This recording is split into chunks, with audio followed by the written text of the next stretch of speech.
আসসালামু আলাইকুম। লাইলা কিচেন টুয়েলে আপনাদের সবাইকে স্বাগত। আজকে আরো একটা রেসিপি নিয়ে আপনাদের সঙ্গে শেয়ার করতে আসলাম। আজকে বানাবো ওই টেঙ্গা দিয়ে আচার। আপনারা ওই টেঙ্গা বা কি কন, আমরা তো ওই টেঙ্গা কই, আপনারা বা কি কন কমেন্টে জানাবেন সবাই।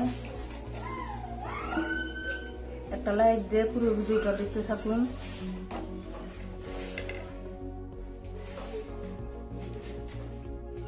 কেটে নিচ্ছি টুকরো টুকরো করে।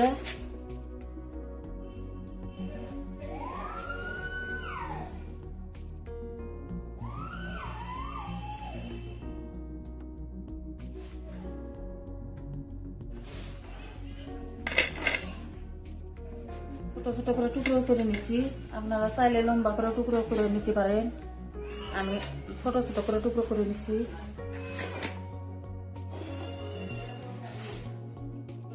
আমার ওই টেঙ্কাটা কাটা হয়ে গেছে। এখন ভালোভাবে পরিষ্কার করে কয়বার করে ধুয়ে নিব। ভালোভাবে ধোয়া হয়ে গেছে। ধুয়ে অল্প পানি দিলাম, দিয়ে ভাপ দিব। চুলায় আগুন ধরাই দিছি। লবণ দিলাম পরিমাণ মতো, দিয়ে হাফ সেদ্ধ করে নিব। ঢেকে দিলাম, 3 মিনিট জাল করে নিব। আমার ভাপ দেওয়া হয়ে গেছে। হাফ ভাপ দিয়ে নিছি, হাফ করে ভাপ দিছি।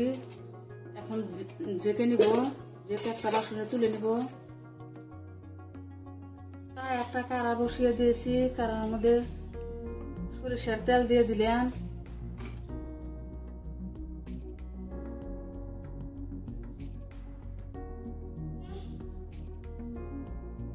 রসুন কুচি দিয়ে দিলাম।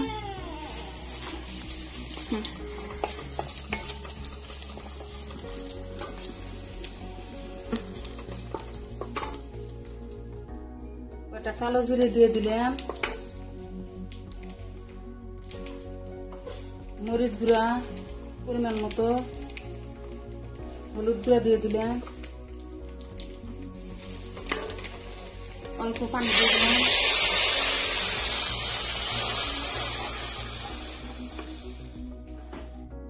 আচারের মশলা দিয়ে দিলাম।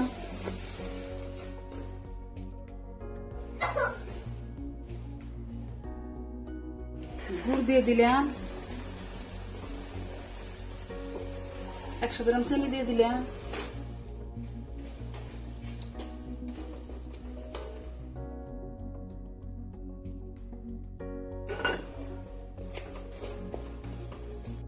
সর্ষে বেটে নিয়েছিলাম, সর্ষে বাটাটা দিয়ে দিলাম।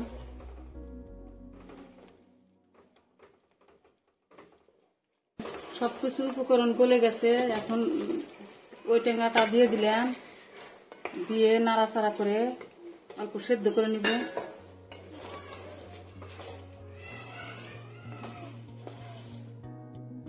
আপনারা বেশি দিন রাখতে চাইলে ধরেন যে ভিনেগার দিবেন, আর আচারটা বেশি দিন রাখতে চাইলে অন্য টাইপের করে বানান রাখবো। আমি বেশি দিন রাখবো না, সেই জন্য তরল তরল লগে লগে বানাইলেন।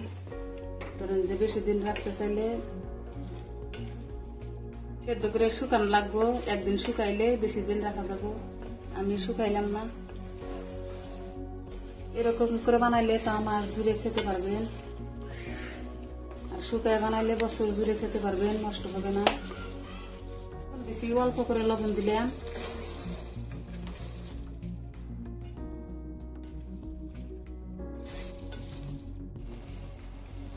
বন্ধুরা, আমার আচারটা হয়ে গেছে। দেখুন কি সুন্দর লবণীয় হয়েছে।